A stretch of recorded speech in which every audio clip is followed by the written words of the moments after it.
Entonces vamos a ver estos domingos en estas enseñanzas sobre las parábolas del reino. ¿Qué significa hablar en parábolas? Bueno, miren, esta palabra parábolas se traducen de dos palabras griegas que significa para y baló, que significa al lado o arrojar. Son esas dos palabras. ¿Qué significa entonces una parábola? Bueno, es dar una idea, se traduce colocar, poner, arrojar al lado de algo. Básicamente la traducción de la palabra parábola es comparar algo con otra cosa. Jesús decía, cuando caminaba, ¿qué decía? ¿En qué se comparará el reino de Dios? Porque él veía que, claro, era complejo explicárselo a las personas. Entonces, ¿saben qué dijo Jesús? Voy a explicarlo en parábolas. ¿En qué se comparará? Y la primera parábola que encontramos en la Biblia está en Marcos capítulo 4. Marcos capítulo 4, versículos 4 al 11, vamos a ver, y del 14 al 19. Yo se los voy a leer. Dice la palabra del Señor: otra vez comenzó Jesús a enseñar junto al mar, y se reunió alrededor de él mucha gente. Tanto que entraron en la barca, se sentó en ella, en el mar, y toda la gente estaba en tierra junto al mar. Versículo 2, y les enseñaba por parábolas muchas cosas, y les decía en su doctrina: oíd, he aquí el sembrador salió a sembrar, y al sembrar aconteció que una parte cayó junto al camino, y vinieron las aves del cielo y la comieron. Otra parte cayó en pedregales, donde no tenía mucha tierra, y brotó pronto, porque no tenía profundidad la tierra. Pero salió el sol, se quemó, y porque no tenía raíz, se secó. Otra parte cayó entre los espinos, y los espinos crecieron y la ahogaron, y no dio fruto. Pero otra parte cayó en buena tierra, y dio fruto, pues brotó y creció, y produjo fruto a 30, a 60 y a 100 por uno. Entonces les dijo Jesús: el que tiene oídos para oír, que oiga.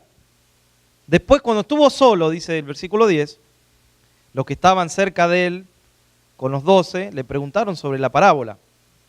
Y les dijo: a vosotros os es dado saber el misterio del reino de Dios, mas a los que están fuera, solamente por parábolas.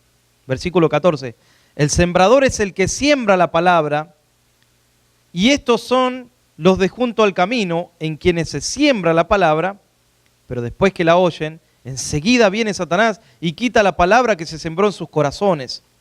Estos asimismo son los que fueron sembrados en pedregales, los que cuando han oído la palabra, al momento que reciben la palabra, la reciben con gozo, pero no tienen raíz en sí, sino que son de corta duración.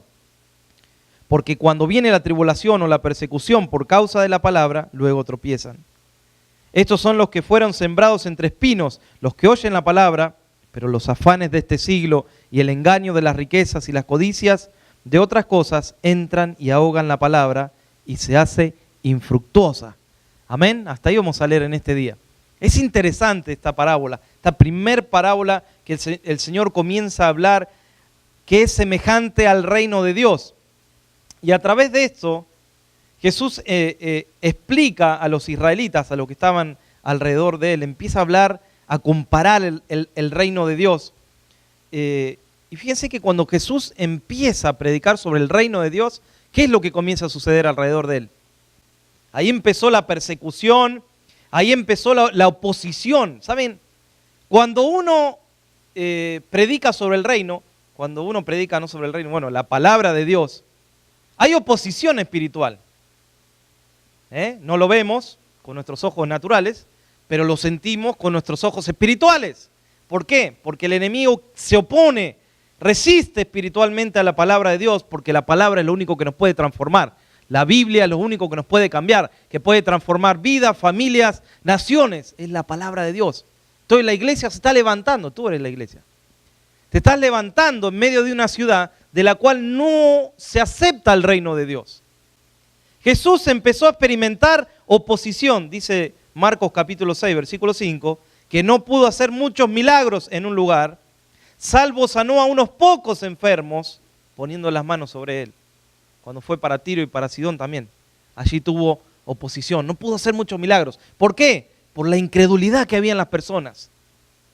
Y la incredulidad es la oposición, lo que hace oponerse al plan de Dios, al mensaje de Dios. Y Jesús constantemente vivía experimentando oposición, resistencia espiritual, envidia.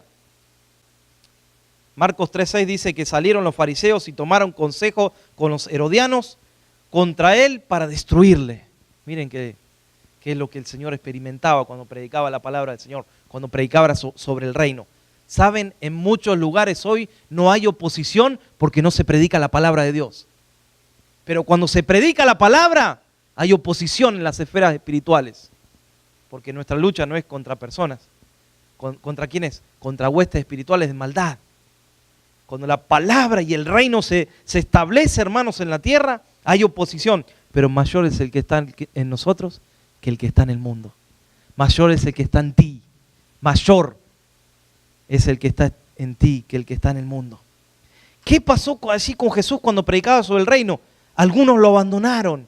Miren, Juan capítulo 6, versículo 60 dice que al oír estas palabras, muchos de los discípulos, no de los que lo seguían, los discípulos dijeron, qué dura es esta palabra, ¿quién podrá soportarla? Y ahí muchos lo abandonaron al Señor. Pero Jesús no quiso agradar a todos. No quiso predicar un mensaje que agradase a las personas para que Él sea aceptado por los israelitas. Jesús vino a predicar el mensaje del Padre, tal cual era, sin diluirlo, sin cambiarlo, sin modificarlo al gusto del cliente. Vino a predicar lo que el Padre le dijo que haga. Y para esto he nacido, dijo Él. Para predicar la palabra, lo que el Padre me envió a decir, eso es lo que tengo que predicar. El que siembra es Jesús. Y aunque tenía mucha allí resistencia y oposición y envidia y oposición familiar también, porque dice que los hermanos ni creían en él en un momento. Aunque tenía posición, él no dejó de sembrar. Y esto es una introducción que quiero hacerte antes del sermón. No dejes de sembrar. No dejes de tirar las semillas. No dejes de compartir la palabra, porque el crecimiento no lo das ni tú ni yo. El crecimiento lo da Dios. Entonces, ¿qué hay que hacer? Tirar las semillas. Jesús no se enfoca en la oposición que está teniendo. ¿Saben qué se enfoca Jesús? En la cosecha. Él no está pensando, ay, qué miedo que tengo, ahora los fariseos me están buscando para matar, ay, qué miedo que tengo, hay incredulidad alrededor mío, voy a ir a un lugar donde haya... No, Jesús está diciendo, voy a tirar las semillas porque estoy esperando la cosecha. Dios no puede manipular los corazones. La semilla es tirada. Dios no puede ponerle un revólver a alguien, conviértete. No. Dios espera que esa semilla caiga en buena tierra. Y de ahí ya entra el mensaje. ¿De qué depende? Depende de nosotros. Entonces, vamos a ver aquí el sembrador, la siembra. Él siembra para que esa semilla se multiplique, para que esa semilla produzca algo en los corazones. La tierra son los corazones, hermanos, nuestros corazones. Esa es la tierra. Y la semilla, vamos a ver ahora, que puede caer en muchas tierras diferentes, o sea, en muchos corazones diferentes. Espero que el corazón tuyo y mi corazón, en este día a través del sermón, pueda ser un corazón blando, una tierra abonada, para que esa semilla caiga, haga raíces y brote de allí algo bueno. El sembrador, dice el versículo 4, aconteció que salió a sembrar y una parte de las semillas que tiró cayó junto al camino. ¿Y qué pasó? Vinieron las aves del cielo y la comieron. Primer punto. Fíjate que la palabra fue sembrada, la palabra fue dada, pero una parte de la semilla cayó junto al camino. O sea que cayó en un terreno tan duro que no podía penetrar el suelo. Corazones pavimentados. Corazones en concreto. ¿Vieron qué duro que es en concreto? Los que tienen que romper a veces el concreto les cuesta, ¿no? Corazones duros. Significa personas insensibles que no pueden absorber la palabra de Dios. No pueden absorber la semilla de la palabra. No pueden lograr que esa semilla entre en el corazón. Está por fuera la semilla. Personas insensibles a la palabra.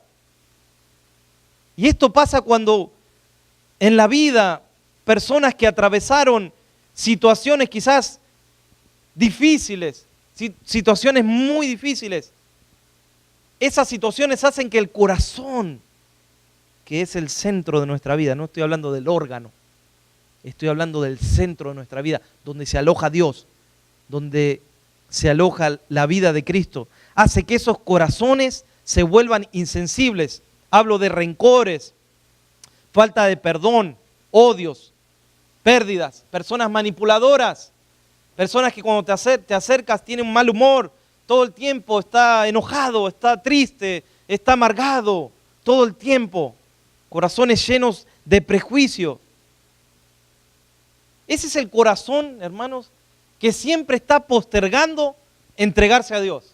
¿Conoces a alguien? Le estás hablando, estás orando, estás allí tratando, diciéndole, Señor, ¿cómo hago con este? Le estoy predicando y el corazón siempre es un corazón con prejuicios, un corazón que está posponiendo la entrega. Y la palabra que hace es como un taladro, tratando de entrar. Y el corazón está duro, rebota la palabra y tú te frustras. No dejes de sembrar.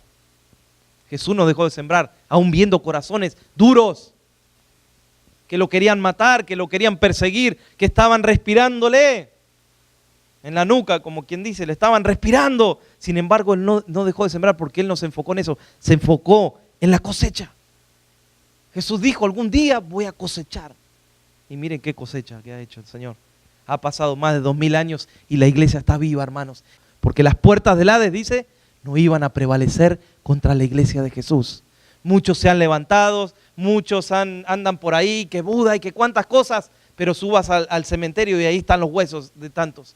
Pero anda a encontrar los huesos de Jesús. No están, porque Él está vivo. Porque Él está vivo, hermanos.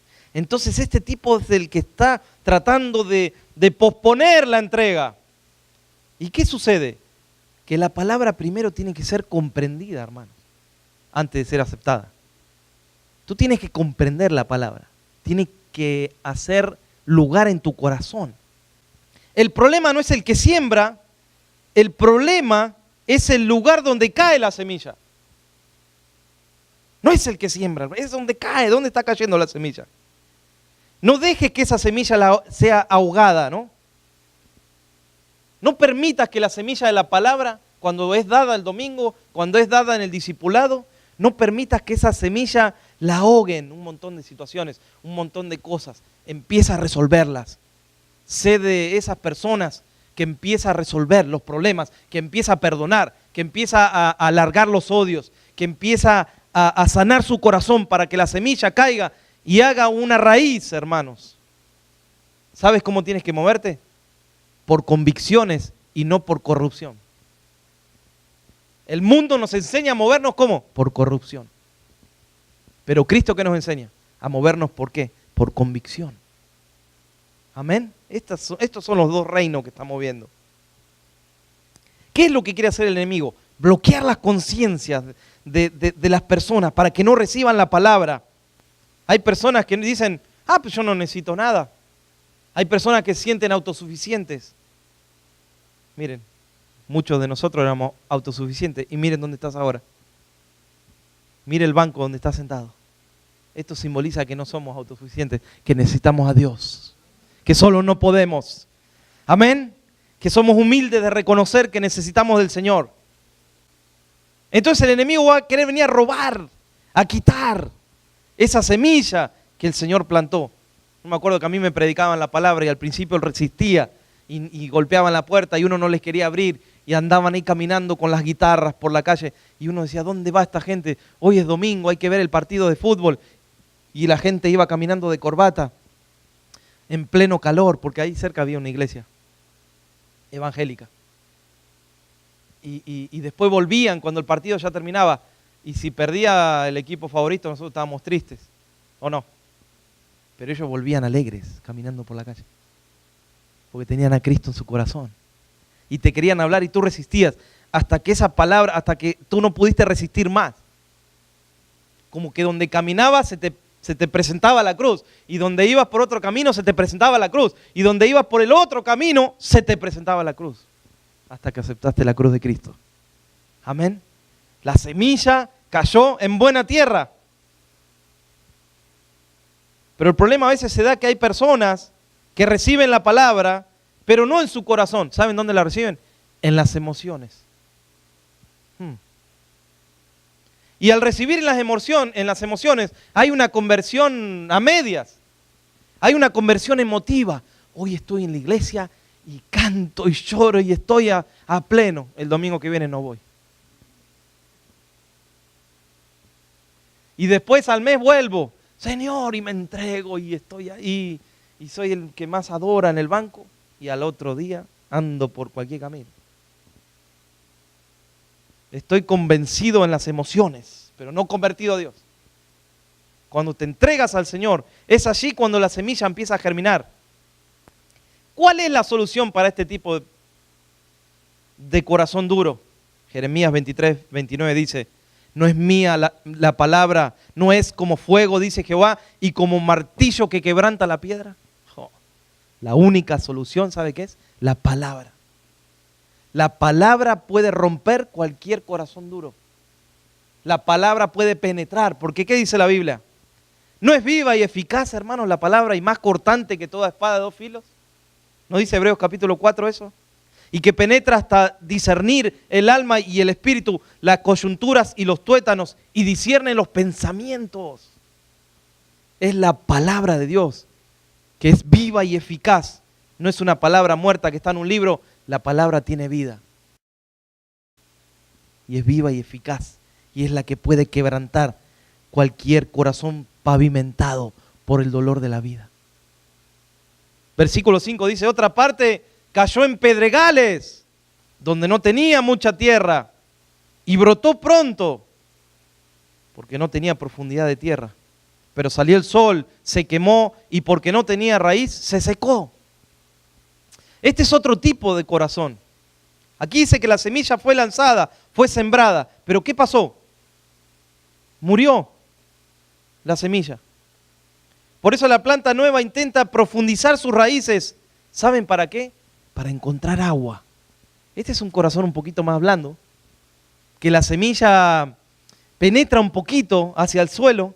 ¿Y qué está tratando de encontrar la semilla? Agua, hermanos, para nutrirse. Y ese es el cristiano que necesita encontrar el Espíritu Santo. Necesita nutrirse de abajo. Está tratando de entrar al corazón y entra un poquito para buscar agua, para nutrirse de vida. Pero como el suelo es pedregoso, hay poca tierra, no logra profundizar porque encuentra piedras alrededor. O sea que se encuentra poco profundo y habla de un corazón superficial, ¿saben? Es un poquito mejor que el anterior, pero es un corazón poco profundo. Un corazón superficial. Es un corazón que oye, pero no pone en práctica lo que dice la palabra. Oye la palabra, la entiende, tiene un interés. Busca de lejos, pero busca. Oye la palabra, comprende de qué se trata. Yo me acuerdo que un día tuve que ir a una cárcel aquí en Fayetteville. Alguien necesitó que yo vaya a la cárcel, un hispano, y estaba preso, y nos pusimos a hablar. Y mientras yo buscaba el versículo de Hebreos 4:15, él me lo recitaba. ¡Wow! Dije yo. Y mira, dice Juan capítulo 4. Y él decía, dice eso. Y fíjate este otro versículo. Y él me lo repetía, hermano. Era mejor que yo. Pero en un momento lo miré y dije, ¿sabes? La diferencia es que yo estoy libre y tú estás en la cárcel. Tú recitas, yo no lo puedo recitar, no tengo el nivel espiritual tuyo, ¿sabes? Pero vamos a decir una cosa, ¿qué haces aquí? ¿Para qué vine? En otras palabras. Y ahí me habló de que se alcoholizaba y golpeaba y chocaba y hacía tantas cosas, tenía tantos cargos por el alcohol, hermanos. Entonces yo ahí entendí, la palabra puede llegar, puede alguien recitar la palabra, pero el problema, ¿saben qué es? Cómo la vives. Cómo actúas. Y nadie es perfecto. Acá yo no estoy juzgándolo a él. Lo que estoy diciendo es, ¿por qué no lo vives, lo que recibes? Un poquito vívelo. Porque si esa palabra que tú recitas entraría a tu corazón, tú no beberías más. Tú no fumarías más. Y en esto soy radical, ¿eh? Así me enseñaron. Y así soy radical. Si la palabra viene, no hay vicios que te puedan dominar. No hay. Sino que el Señor te hace libre. Porque el Evangelio cambia, predicamos el domingo pasado. Entonces este es el corazón que no se deja procesar por la palabra. La palabra viene pero no se deja procesar. No deja que esa palabra sane, restaure, libere, haga un cambio. Había caído sobre la roca, no dentro de la tierra. Sobre la roca, donde no logró encontrar humedad para nutrirse. Quiso como germinar, hizo como fuerza, ¿no? Para germinar, pero no pudo echar raíces. ¿Qué pasó? El sol pronto lo quemó y se murió la semilla. Estaba muy sobre la superficie. Son aquellos que dependen de sus emociones, de los sentimientos, pero no tienen convicciones profundas para el Señor. Entonces, cuando te encuentras atravesando una prueba, una dificultad, se vuelve al mundo rápidamente. Cuando viene la prueba dicen, pero a mí me predicaron de que voy a Cristo y va a estar todo bien. Sí. Por eso les digo, es más fácil predicar la verdad, hermanos. Porque algunos predican la mentira y tienen la iglesia repleta, no entra en la gente. Pero cuando la gente pasa por situaciones difíciles, van y le dicen al pastor, pero usted predicó que iba a estar todo bien. Y ahora tengo problemas. Entonces fíjense lo que está pasando aquí. Pronto brota, pero pronto muere. Viene de una punta y pasa a la otra punta. Parece estos oyentes impulsivos, ¿no? No obedece por convicción, sino por emoción. Son estos corazones que no se comprometen con la obra de Dios. Hay personas que se comprometen con la obra, pero hay personas que no, que postergan el comprometerse, postergan, dicen, no, algún día voy a dar, no, algún día voy a servir al Señor, algún día voy a estar en algún área. Este corazón no logra comprometerse.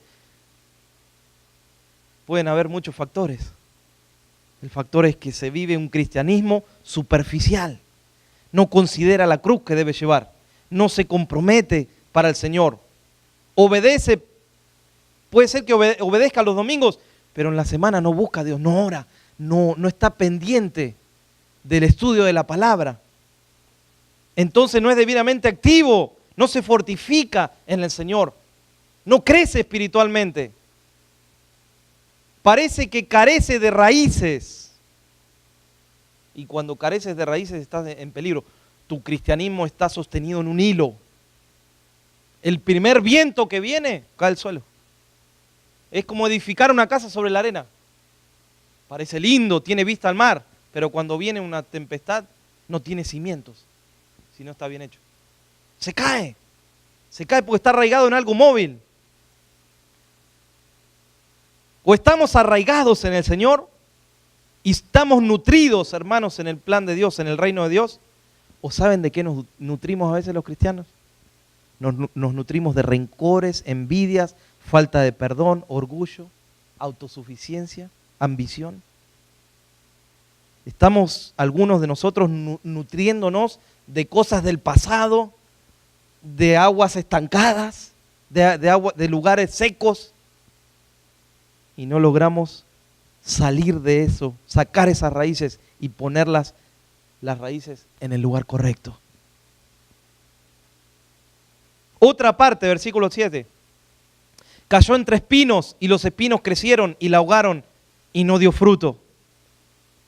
¿Saben lo que hacen los espinos?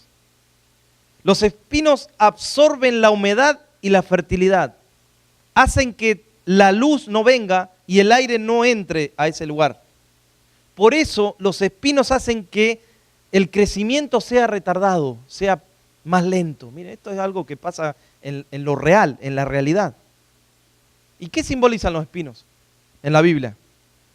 Ahí mismo Jesús lo dijo. Habla de los afanes. Los afanes están relacionados con la incredulidad, la falta de fe en Dios. ¿Por qué? Porque el que está afanado no tiene fe en Dios. El que está afanado pone su fe ¿en qué? En la habilidad que tiene para hacer dinero, en la habilidad que tiene para construir o en la habilidad que tiene para trabajar. El que está afanado dice, no necesito que Dios me provea. Yo puedo proveerme. Yo puedo hacerlo. Y en parte yo tengo que proveer. Por supuesto, tengo que trabajar. La Biblia dice que no trabaje, que no coma.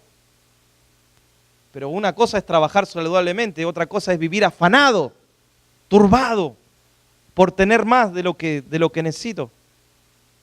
Los afanes no son vicios que puede tener una persona. ¿Saben qué es un afán? Una excesiva preocupación. Y ahí es donde caemos.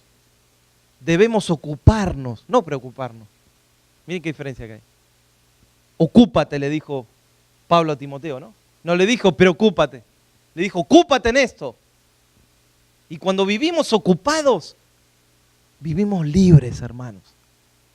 Yo puedo aconsejar a mucha gente, pero yo no puedo llevar tu carga. La vamos a llevar juntos a Dios, porque yo también tengo mis cargas. Tengo mis cosas acá, o sea, no puedo vivir preocupado. Vivo ocupado, pero no preocupado. Porque tengo una vida también, como tú tienes tu vida. Amén. Entonces, simbolizan los afanes. Pablo tenía un compañero que era Demas. ¿Se acuerdan de Demas? Y era un compañero fiel de Pablo. Pero ¿qué pasó? En un momento lo desamparó. Y Pablo habló sobre Demas. ¿Qué dijo? Que se fue amando las cosas de este mundo. O sea, afanado. Se afanó por cosas y dejó de servir a Dios. Y lamentablemente uno llega a un punto donde tiene que decidir a qué Señor va a seguir. Si va a seguir al Rey de Reyes o va a seguir al Dios de este mundo. Pero no se puede servir a dos señores. ¿Por qué? Dice la Biblia. Porque o no atenderá bien a uno y tampoco al otro. Es imposible servir a Dios y a los afanes de esta vida. Entonces fíjate que la semilla aquí, lo bueno que hizo, que comenzó a echar raíces, pero las espinas oprimieron el fruto. Y el problema de los que siembran, dicen que tú no puedes discernir el trigo bueno de la espina cuando siembras. Tienes que esperar que crezca. Porque al principio tiene la apariencia de ser un buen fruto, tiene la apariencia de ser algo bueno, pero cuando crece ahí te das cuenta que es mala, que es una hierba mala. Tienes que esperar que crezca. ¿Y no es así con el Señor también? ¿Cuántas veces el Señor nos mira y uno dice, ay, qué bueno, ese hermano va a hacer algo tremendo para Dios? Pero después, ¿qué pasó? Creció el espino, hermano. No logró arrancar el espino. No logró quitar de su vida lo que hacía que ahogase la semilla. Estos espinos son aquellas cosas que querrán quitarte a Cristo de tu vida. Querrán quitarte el lugar que tú lo pusiste a Cristo en tu vida. Esos son los espinos. Esas cosas querrán ¿qué? Ahogarte, como pasa aquí. Querrán preocuparte, que vivas nervioso, en tensión, constantemente preocupado. ¿Qué comeremos? ¿Qué beberemos? ¿Qué nos vestiremos? Así estaban los discípulos. Y el Señor le dijo, miren las aves del cielo, no trabajan ni hilan, pero miren, ¿ustedes los ven afanados? No, Dios les provee. ¿Y qué dijo el Señor? Cuanto más a ustedes les proveerá el Señor. Gente inquieta, yendo siempre de un lado al otro, incapaces de permanecer en un lugar tranquilos. Gente que anda de iglesia en iglesia, de acá para allá, andan por todos lados. No pueden hacer raíces en un lugar, sin rumbo fijo. Mientras que el sol seca rápidamente los tallos tempranos que surgieron en los pedregales, los espinos ahogan lentamente la espiga. Cuidado con esto. Versículo 8. Pero otra parte cayó en buena tierra. Gloria a Dios por este versículo. Y dio fruto, pues brotó y creció y produjo a 30, a 60 y a 100 por uno. Entonces les dijo, el que tiene oídos para oír, oiga. Esta es la tierra fértil, tierra limpia, preparada, húmeda, tierra buena. Y me hace acordar a cuando después en Hechos capítulo 12 el apóstol Pedro se levantó y predicó, ¿no? Predicó un sermón increíble, hermanos. Pero ¿qué pasó después de eso? Dice que 3.000 vinieron al camino del Señor. Ahí está la tierra buena, ¿no?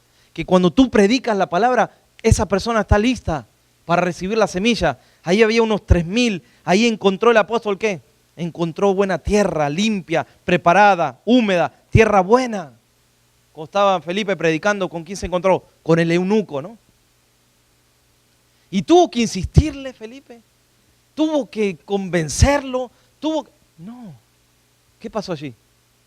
Inclusive el eunuco tenía más fe que Felipe, porque le dijo, ahí hay agua. ¿Qué impide que me bautice?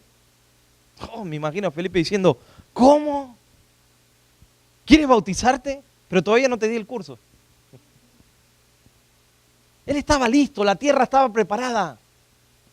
Lo tuvo que apurar al pastor, miren.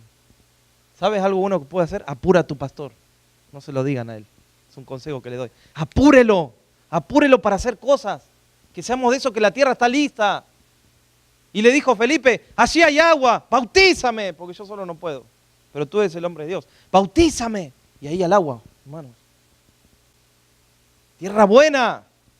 Así que si no te bautizaste todavía, apura las cosas, no espere que te apuren. Apure usted a que las cosas sucedan. Estaba el apóstol Pedro y ¿qué pasó? Mandó Cornelio a alguien, ¿no? ¿Vieron Cornelio, Hechos capítulo 10? Y este estaba en la azotea orando y alguien insistiéndole, golpeándole. ¿Por qué? Había tierra buena. Cornelio y su familia. Tierra buena que quería ¿qué? Al Espíritu Santo. Y mandaron a buscar a alguien y aunque no quieras, le dijo Cornelio, tráigalo, átelo, tráigalo, lleve un arma, tráigalo amenazado, pero tráigalo porque necesitamos conocer a Dios. Cornelio no era judío. ¿Y qué hizo Pedro? Miren, Dios le tuvo que dar una visión a Pedro porque Pedro no iba a ir. Le tuvo que dar una visión, en la azotea estaba orando y le dio una visión. Y él entendió.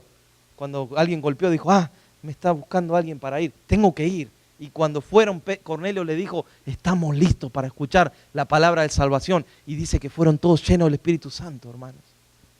Tierra buena. Ahí no tuvo que insistir Pedro. Ahí la tierra estaba preparada, ¿no? Oyen la palabra, la entienden, la obedecen y llevan fruto. Esa es la iglesia que Dios quiere levantar. Lo que importa es dónde va a caer la semilla. Si va a caer en tierra buena, si va a caer en pedregales, si va a caer sobre la piedra, si va a caer entre espinos. Y aún si cae en buena tierra, dice que dio a 30, 60 y a 100 por uno. Miren, todavía si cae en buena tierra, necesitamos que nuestro corazón esté blando, ¿no? Dice Mateo 11:12, que desde los días de Juan el Bautista hasta ahora, el reino de los cielos sufre violencia y los violentos lo arrebatan. No está hablando de violencia física, está hablando de espiritualmente. ¿Quiénes toman el reino de Dios? Porque aquí hay una lucha espiritual, hermanos. Pero dice que desde los días que se dio la palabra, desde los días que alguien pregonó que venía el reino, ahí empezó la lucha espiritual. La empezó Juan el Bautista. ¿Qué decía? Arrepiéntanse. El reino de los cielos se ha acercado. Esa es la palabra. Empezó una lucha, ¿por qué? Porque el enemigo no quiere que te arrepientas. Por eso el reino está en conflicto. Y los que viven en Cristo y los que viven la palabra arrebatan el reino. Los que son protagonistas arrebatan el reino. Y hoy estamos enfrentando, y cada domingo enfrentamos al enemigo, hermanos. ¿Por qué? Porque estamos dando la palabra del reino. Esta palabra que puede cambiar, que puede transformar. Y es el enemigo que se está esforzando en impedir que la palabra se arraigue en tu corazón y en mi corazón. Marcos 4:15 dice, y enseguida viene Satanás y quita la palabra que se sembró en el corazón. No permitas que la palabra te la robe el enemigo. No permitas que él venga y te quite la semilla que fue sembrada. Porque lo que va a hacer él es venir a quitar la palabra que se te dio hoy, la promesa que se te dio hoy. El ladrón no viene sino para hurtar, matar y destruir, pero Cristo ha venido para que tengamos vida y la tengamos en abundancia. Pablo le dijo a los corintios, pues aunque andamos en la carne, no luchamos según la carne, porque las armas de nuestra milicia no son carnales, sino poderosas en Dios para la destrucción de fortalezas. Filipenses dice solamente comportados de una manera digna del Evangelio, de modo que ya que vaya a veros o que permanezca ausente, pueda oír que vosotros estáis firmes. Miren, en un mismo espíritu, luchando unánimes por la fe del Evangelio, de ninguna manera amedrentados por los adversarios, lo cual es señal de perdición para ellos, pero la salvación para vosotros, y esto es de Dios. Pero a vosotros os es concedido el amor de Cristo, no solo creer en Él, sino también sufrir por Él. Por lo tanto, tomad toda la armadura de Dios para que podáis resistir en el día malo, y habiendo hecho todo esto, estáis firmes. Pelea la buena batalla de la fe, echa mano de la vida eterna a la cual fuiste llamado y de la que hiciste buena profesión en presencia de muchos testigos. 1 Timoteo 6:12. 1 Pedro 5:8. Sed sobrios, estad alertas, porque vuestro adversario, el diablo, anda como león rugiente buscando a quien devorar. Y por último, por tanto, tomad toda la armadura de Dios para que podáis resistir. Y habiendo hecho esto, estad firmes. Ceñido vuestra cintura con la verdad, revestíos con la coraza de justicia y calzados los pies con el apresto del Evangelio de la paz. En todo tomando el escudo de la fe, con que podáis apagar todos los dardos encendidos del enemigo. Tomad también el yelmo de la salvación y la espada del Espíritu, que es la palabra de Dios.